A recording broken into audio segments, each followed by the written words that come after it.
Hi, my name is Ólafur Steinarsson and I'm one of the co-founders of the Esports Coaching Academy.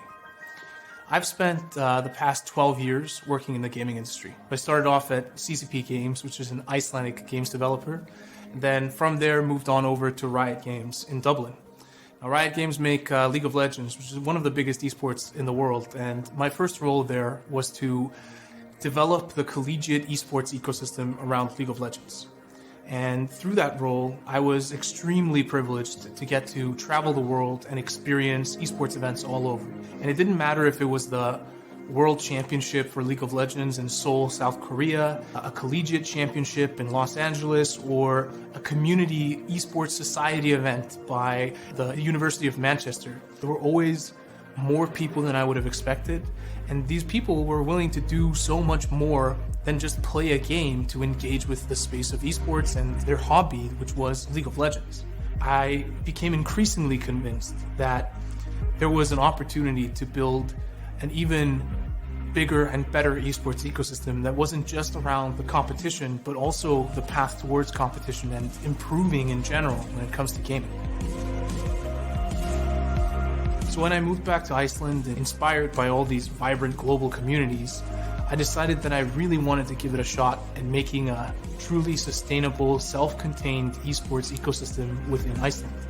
Now, because we're a small market, traditional ways of monetizing in esports are tricky. So we had to get a little bit creative, and I decided that the foundational piece of esports within the country would have to be a truly powerful youth grassroots scene around esports, where kids would pay for training like any other sport. The first people that I talked to weren't really optimistic that this is something that would work. So I knew that I would have to prove the concept.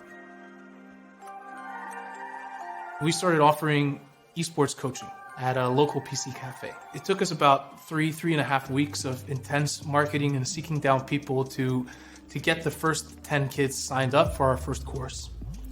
And through that course, we found that we could really heavily positively influence those kids. 8 out of 10 kids came back for another one. At the end of that course, I got approached by a local multi-sports club that asked to partner up and start an official esports department under their banner. I think we started off with about 22 kids and ended up with 35. And at the same time as we were doing this, another club wanted to also start a department. Within a year of me doing the first class in Iceland, we had over 100 kids that were regularly attending training around esports. Then more and more clubs became interested, so we formalized the education and onboarding for the coaches, coaching methodology, the philosophy behind coaching esports in Iceland, and started working with clubs to get up their own esports departments. Fast forward to today, 4 years after starting all of this, we have thousands of kids training in Iceland. In fact, we have somewhere between 3 and 5% of all kids between 8 and 16 in the country regularly attending and paying for in-person esports training. Showing up at a set time, they're participating in in-person social activities, doing physical activity, belonging to a team, and in general, elevating their enjoyment of the gaming hobby. After seeing the tremendous success that has been achieved here in Iceland, we at the ECA decided it was time to push this to other countries. And we took everything that we've learned, how to run esports programs, what to do with the kids during training sessions, what education the coaches need, and we've packed all of this together into the ECA product. We are fully ready to support others that want to build these vibrant youth communities that are performance-oriented, driven, and constructive around video games. That's the mission of the ECA.